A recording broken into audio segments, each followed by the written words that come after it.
Pastor André, pela honra, pelo convite e adorar o Senhor Jesus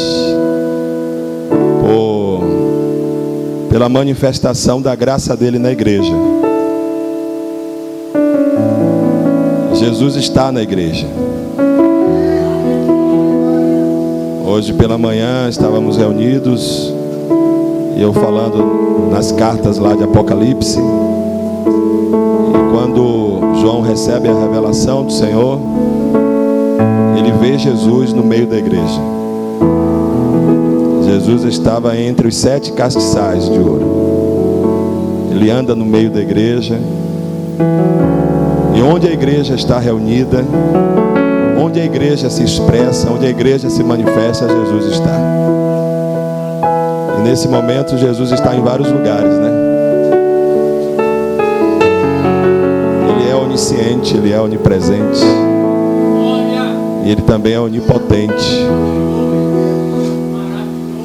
Ele está aqui, está ali, está lá, em vários lugares Jesus está. Eu quero pedir a Jesus que abençoe muito esse ministério, essa porta que se abriu para a salvação de muitas famílias, de muitos jovens, homens, mulheres, para abençoar muitas vidas e para preparar pessoas para ir para o céu morar com Jesus, para essa eternidade com Jesus. A igreja é instrumento de Deus na terra para poder chamar as pessoas para viver uma salvação tão linda aqui e depois completar essa salvação bonita que a gente vive aqui, lá no céu, eternamente com Jesus. Então que bom que Deus abriu essa porta. Que bom, Pastor André, sua família, os obreiros que estão com vocês. Meu desejo é que o Senhor vos prospere e abençoe muito, muito, muito. Em nome de Jesus. Fico feliz em estar com os meus irmãos. Creio que a maioria aqui eu conheço, que a gente já caminha junto, anda junto, né? A maioria aqui dos irmãos, a maioria, graças a Deus. Eu quero falar no livro de Jó. Se você puder abrir a sua Bíblia no capítulo 1 de Jó. Dona Sônia.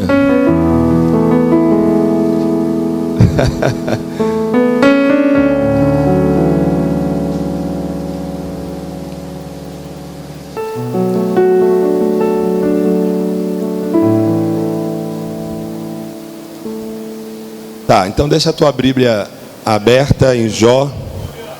Eu vou falar alguns versículos do capítulo 1 e alguns do capítulo 2. Deixa aberta. Nós queremos falar sobre a verdadeira adoração, né? Como de fato ter essência na adoração a Deus. Nosso chamado é para adorar a Deus. A gente é salvo para adorar a Deus, né? Quando nós não estávamos convertidos a Jesus, a gente adorava a várias coisas. Adorávamos a várias pessoas. Adorávamos a música, adorávamos a bandas, a homens, mulheres, adorávamos aos deuses eleitos pela religião, adorávamos a bebida, as drogas, adorávamos a prostituição, adorávamos a muitas coisas, mas nós não adorávamos a Deus. E aí interessante é que Paulo, quando ele falou aos Tessalonicenses, ele disse uma coisa importante que define esse nosso chamado para servir ao Senhor Jesus. 1 Tessalonicenses 1:9, não precisa você abrir, basta ouvir.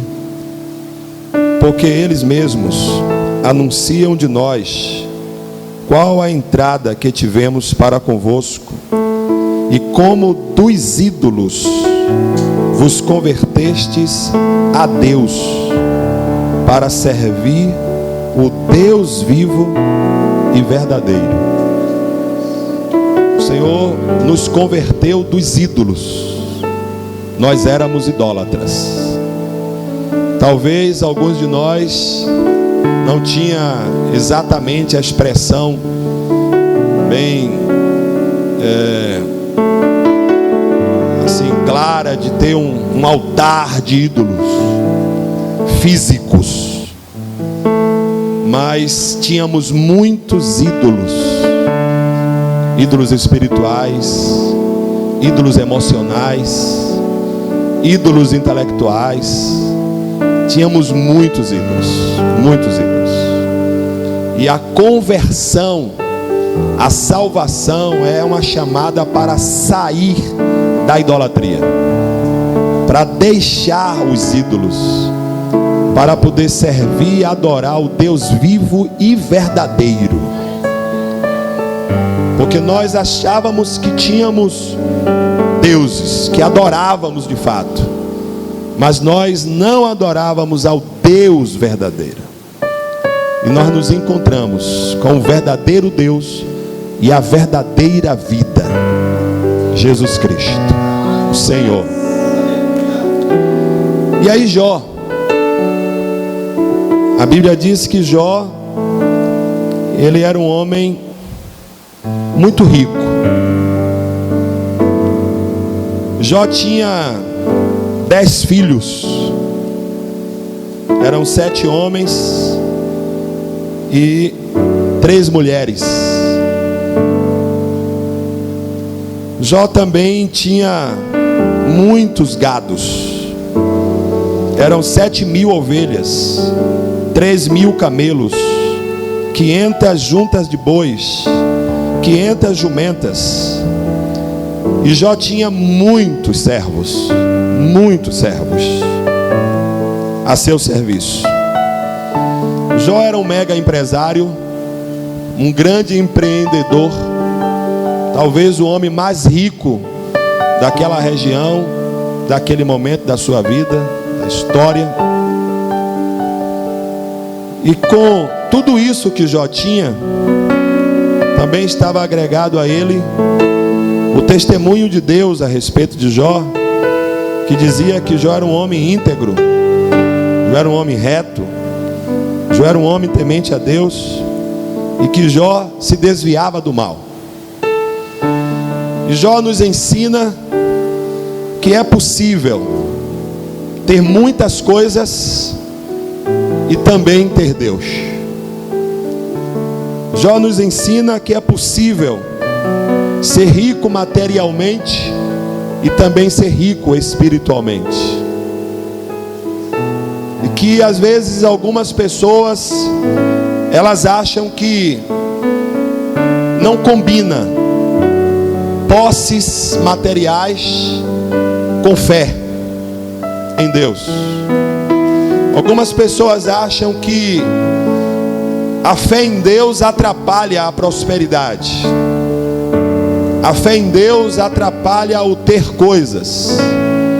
E querem viver para buscar coisas, para ter coisas sem Deus.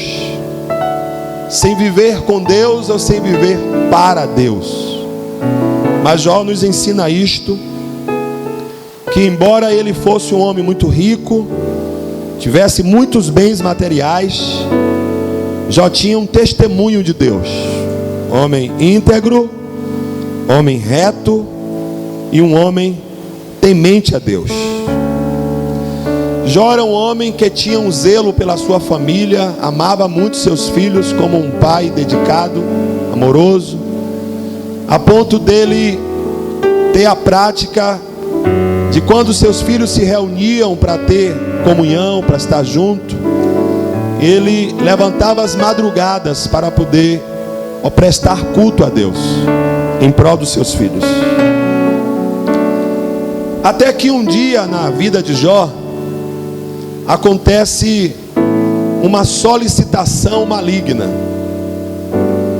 onde Satanás argumenta que Jó era o que era por causa do cuidado de Deus com Jó.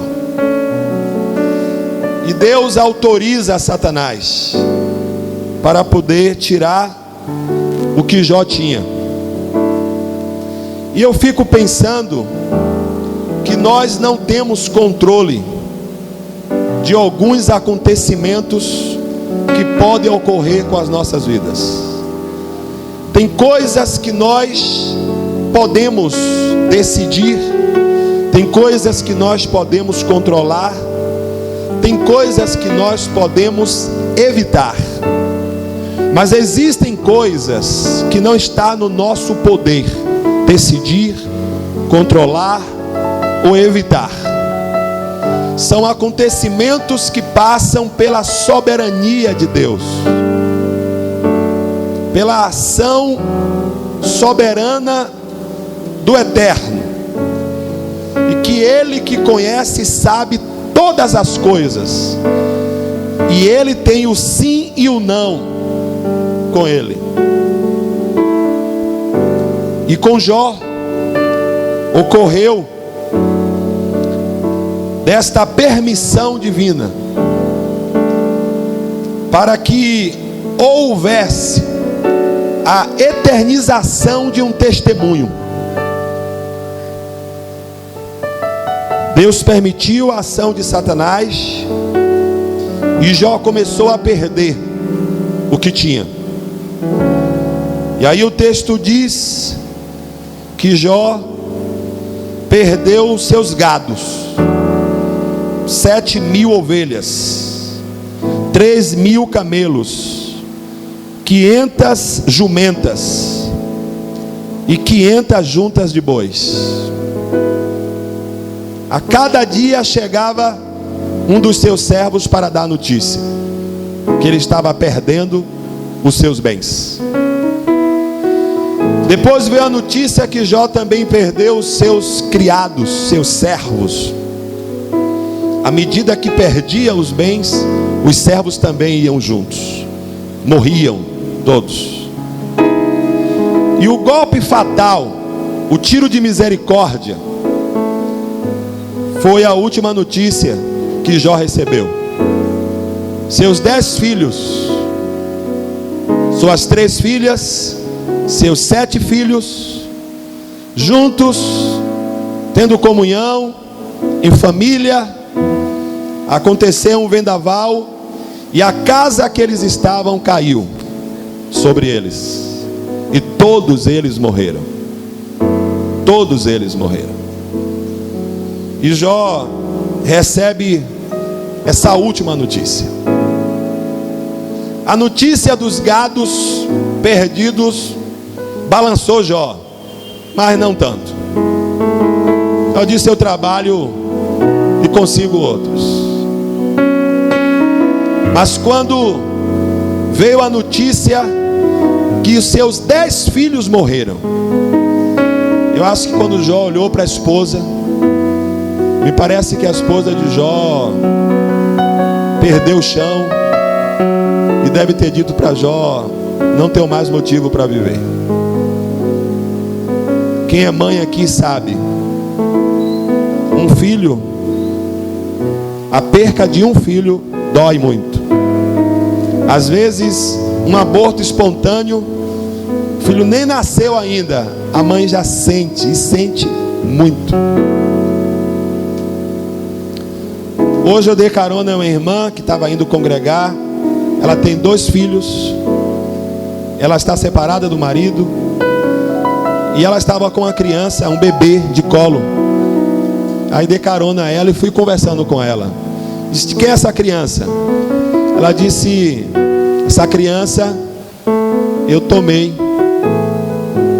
porque o pai assassinou a mãe, está foragido, e ela estava com uma pessoa que usa drogas, e essa pessoa vive uma vida muito pregressa.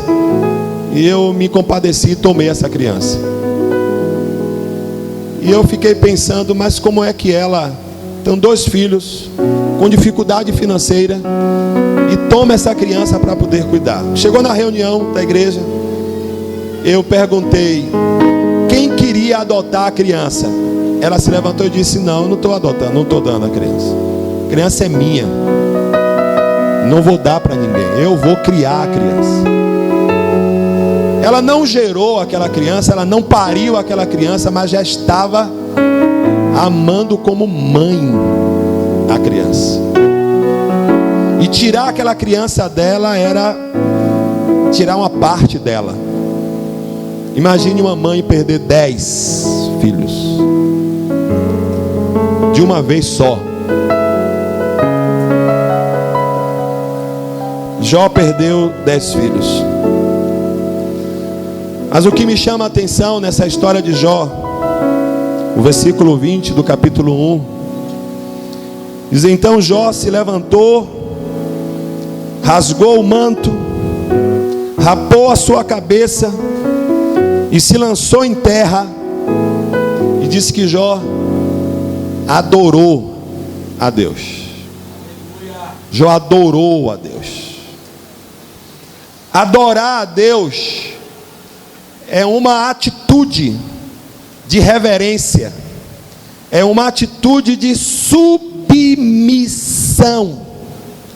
é uma atitude de reconhecimento, é uma atitude de declaração de quem manda, de quem tem autoridade. É uma denúncia de que quem está adorando diz: a minha postura, a minha atitude declara quem tem autoridade sobre a minha vida, quem está sobre a minha vida, quem tem o controle da minha vida, quem manda na minha vida e quem pode definir, decidir sobre a minha vida. Adorar é declarar que nós não mandamos, não decidimos, não controlamos e não definimos nada em nossas vidas, e que existe alguém maior que nós, mais poderoso, mais rico, mais glorioso, mais sublime, mais eterno, que nós reconhecemos, que ainda que não tenhamos nada, Ele sempre será tudo para nós. Essa é a atitude de Jó. Perdi os gados, perdi os servos, perdi o dinheiro, a conta do banco zerou, perdi o status de homem mais rico, perdi a fama, perdi até amigos, perdi meus filhos, mas ainda tenho Deus. Eu tenho Deus.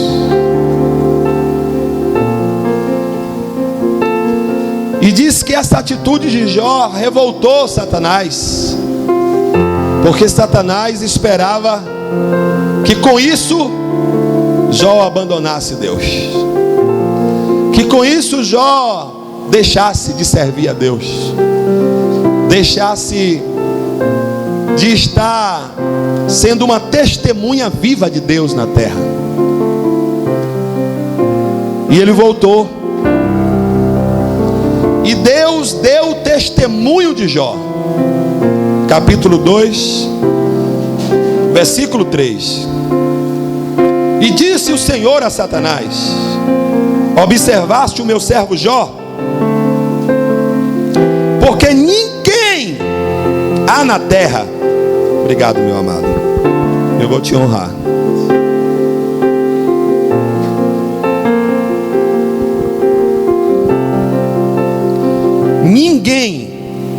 há na terra semelhante a ele. Isso me chama muita atenção.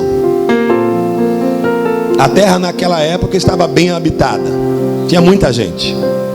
E Deus diz: olha, não tem ninguém.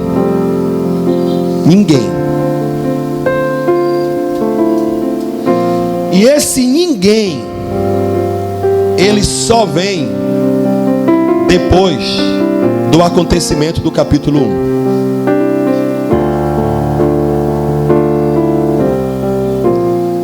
Aquilo que parecia ser derrota, aquilo que parecia ser um fracasso,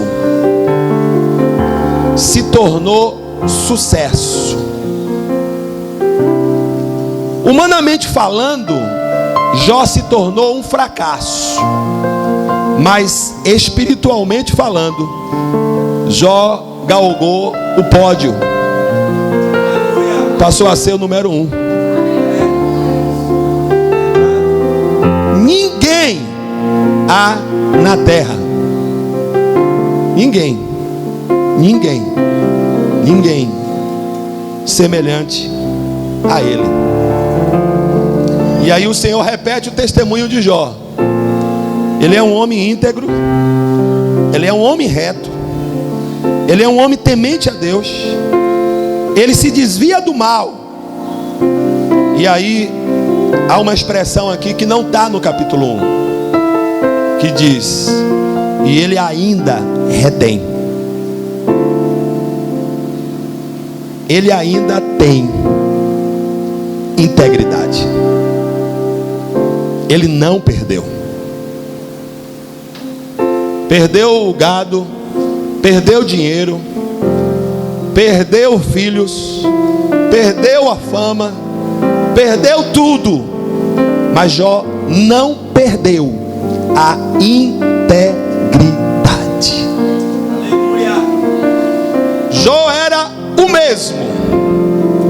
mesmo.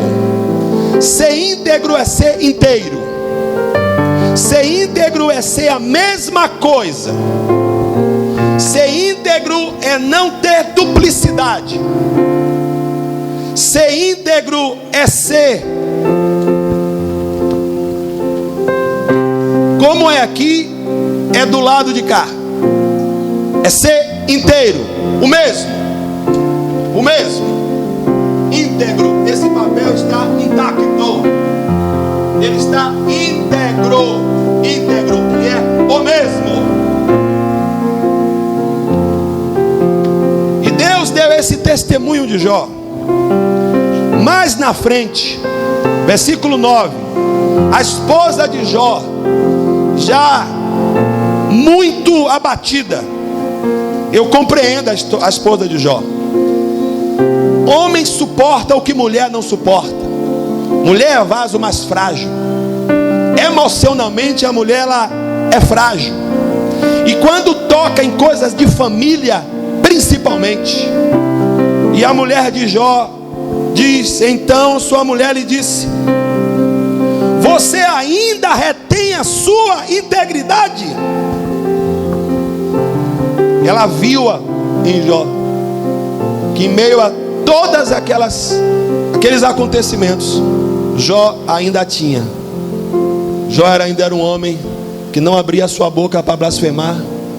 Jó era um homem que não saiu para poder pecar. Jó era um homem que não fez nada que desagradasse a Deus. Jó se manteve íntegro, se manteve coerente. O discurso de Jó combinava com a sua vida. A fala de Jó batia com a sua vida, com o seu testemunho. Jó era íntegro. Jó era um adorador. Jó adorava a Deus com a sua vida. Naquele momento era difícil louvar, era difícil cantar louvores, Naquele momento era difícil celebrar. Não dava para celebrar. Não tinha como celebrar. Mas para Deus, adoração é mais que canção, é mais que música. Para Deus, adoração é o testemunho de uma vida que é apresentada diante dele.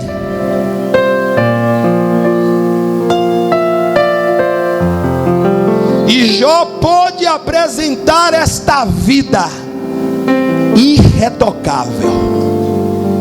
A vida de Jó foi a mesma. Jó foi o mesmo quando tinha tudo, e Jó foi o mesmo quando ficou sem nada. Jó não mudou. Jó não perdeu sua essência. Jó não perdeu sua identidade. Jó não perdeu o conteúdo.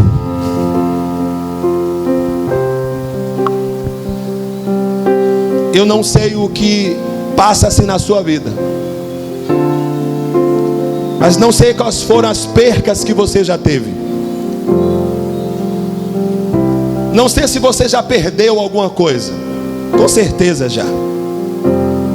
Se você perdeu o esposo, se perdeu a esposa. Hoje eu estava com o irmão, infelizmente casei ele, e hoje estava apresentando porque a esposa dele foi embora, foi viver uma vida boêmia, e ele está sozinho.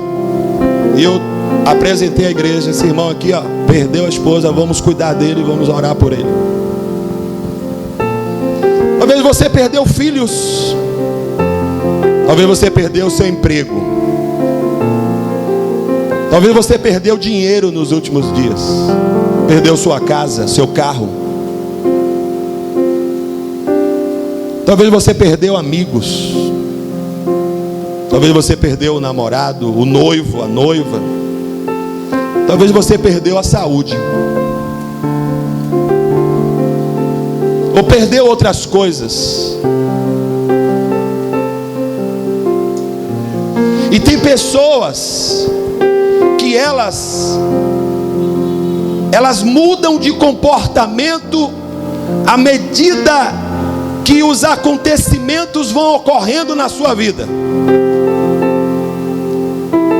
Se elas têm alguma coisa, elas têm uma expressão. Quando elas perdem algumas coisas, elas mudam a expressão.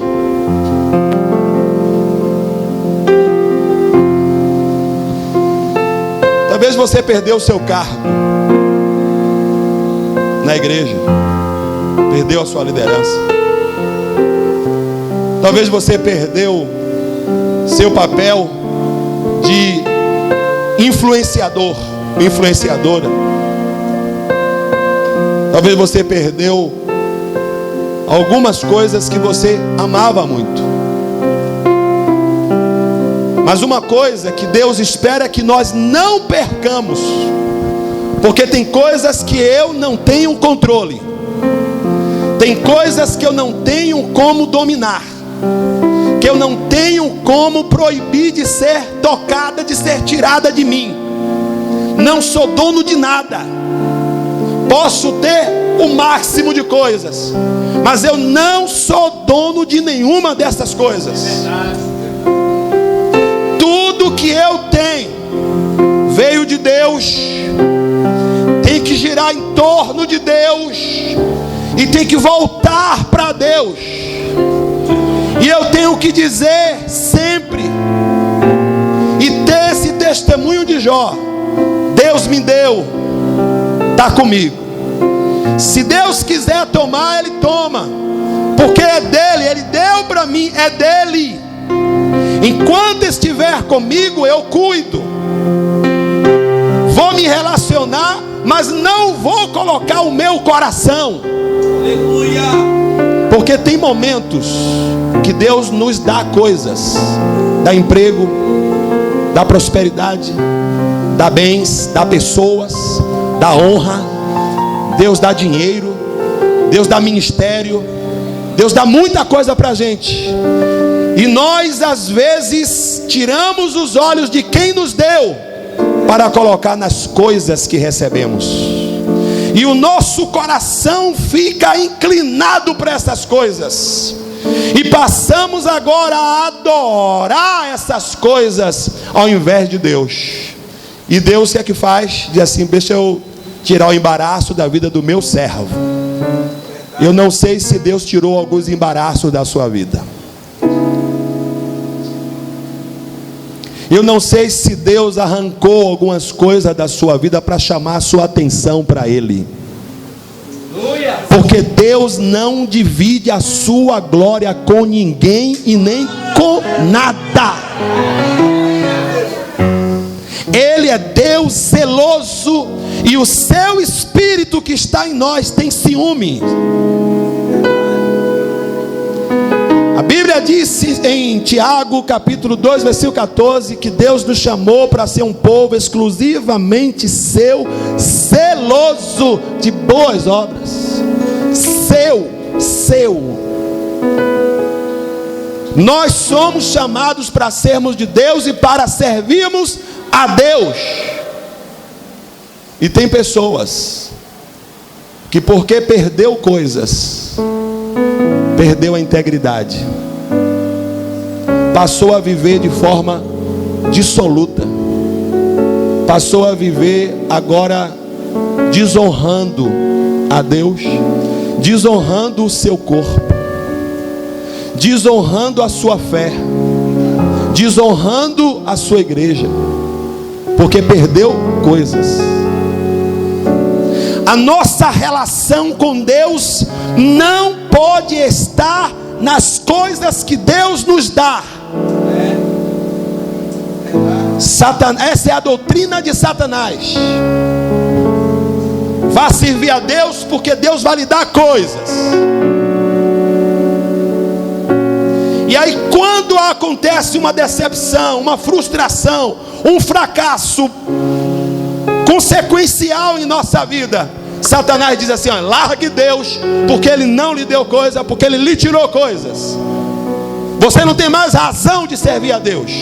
Vá viver a sua vida, porque se Deus não lhe ama, porque se Deus não se importa com você, esse Deus não está nem aí com você. Só que tem gente que tem ouvido o chamado de Deus, tem ouvido a convocação de Deus para vir adorar a Deus, servir a Deus em espírito e em verdade. Aleluia. Vem servir a Deus, não é pelo que Deus pode lhe dar, mas por quem Deus é. E aí tem a música: se Deus fizer, Ele é Deus. Se Ele não fizer, Ele é Deus também. Se Ele der alguma coisa, Ele é Deus. Se Ele não der, Ele continua sendo Deus. Aleluia. Se Ele curar, Ele é Deus. E se não curar, Ele continua sendo Deus. Aleluia. Nós temos que ser íntegros. Os verdadeiros adoradores são íntegros, são inteiros, são os mesmos em todo momento da sua vida. Aleluia. Serve a Deus, ama a Deus, adora a Deus, tem louvor a Deus, tem serviço a Deus. Quando as coisas estão dando certo na sua vida, e quando as coisas também não estão dando certo na sua vida,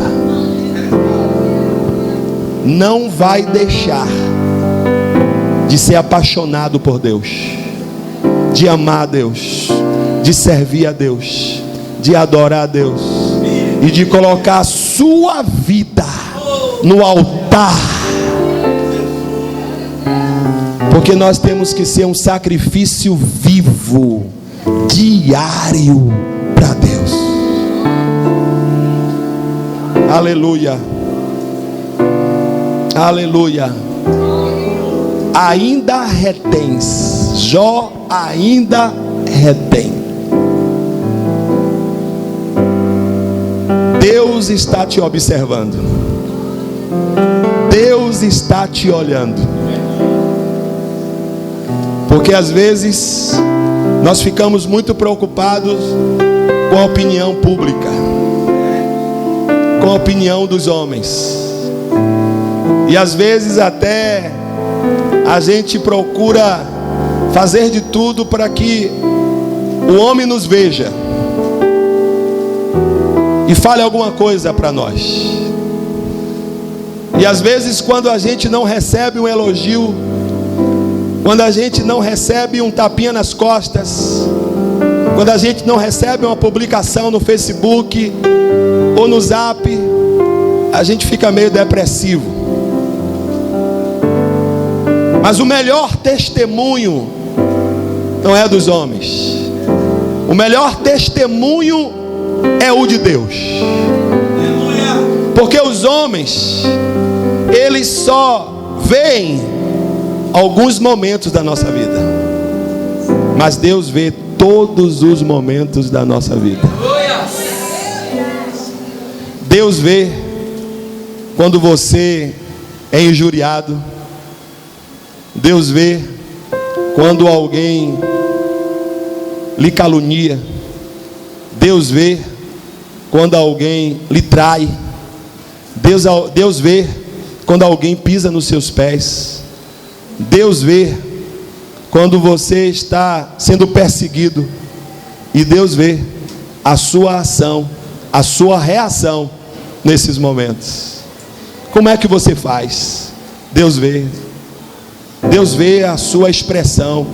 Se você xinga, se você amaldiçoa, se você diz o raio que o parta, tomara que a carreta passe por cima dele. Ou se você diz: Senhor, tenha misericórdia. Senhor, perdoa porque não sabe o que faz. Senhor, salva essa vida. Senhor, me ensina a amar essa vida. Senhor, eu perdoo esta vida. Deus vê. Deus vê. Deus vê. Deus vê. E aí o Senhor, Ele quer chamar você para te colocar num lugar de privilégio. Deus quer te dar status junto a Ele.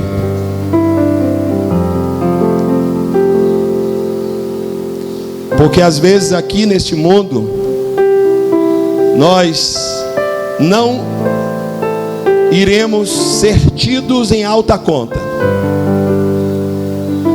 Porque quanto mais você agrada a Deus, mais você aborrece o diabo e aborrece esse mundo. Quanto mais você se torna uma pessoa próxima do coração de Deus, mais a ira de Satanás se levanta. E o Senhor, Ele sabe. O Senhor acompanha. E Ele não é irresponsável para deixar os seus queridos, os seus amados, à mercê de Satanás.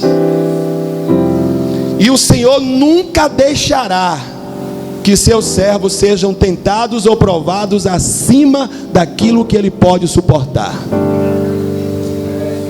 E aí eu quero dizer a você, meu irmão, minha irmã, o que você passa, entenda que você não é o único, não é a única.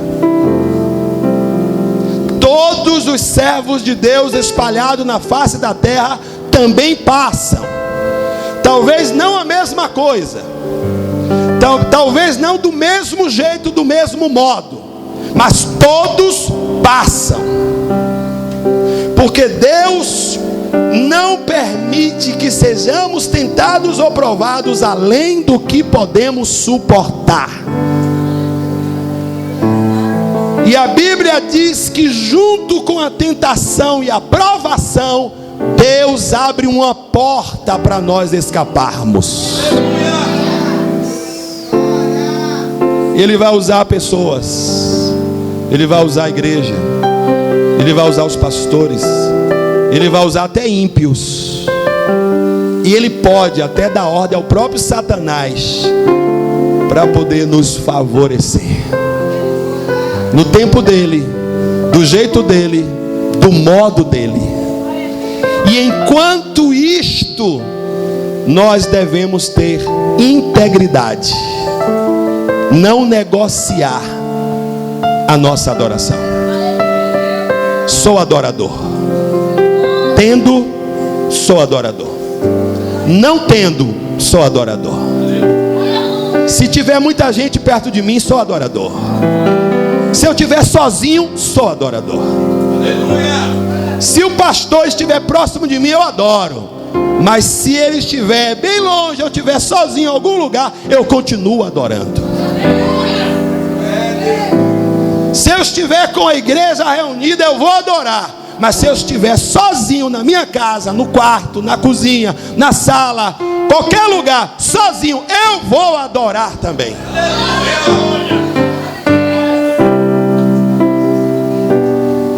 Se eu tiver o que eu quero, o que eu tinha pedido a Deus, o que eu necessito, se eu tiver, eu vou adorar. Mas se porventura eu não tiver o que eu preciso, o que eu necessito, vou continuar adorando a Deus. Com esposo, sem esposo, com esposa, sem esposa, com filhos, sem filhos, com emprego, sem emprego, com um mega salário ou com salário mínimo. Qualquer circunstância com que estiver, vou adorar a Deus.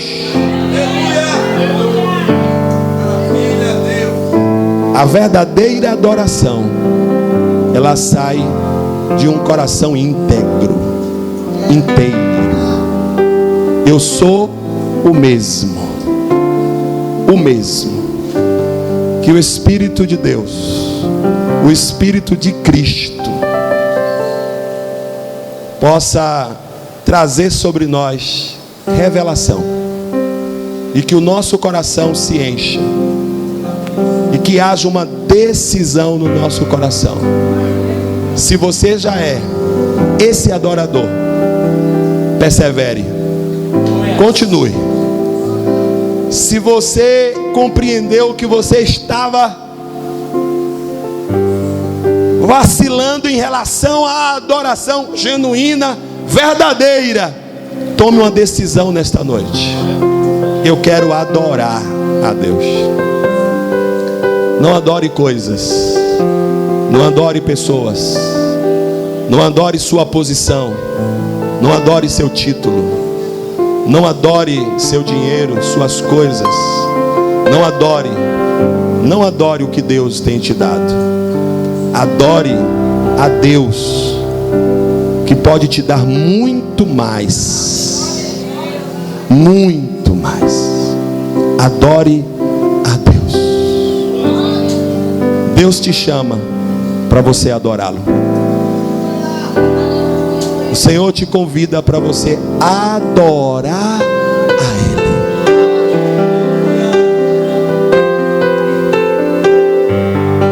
Eu poderia pedir uma música?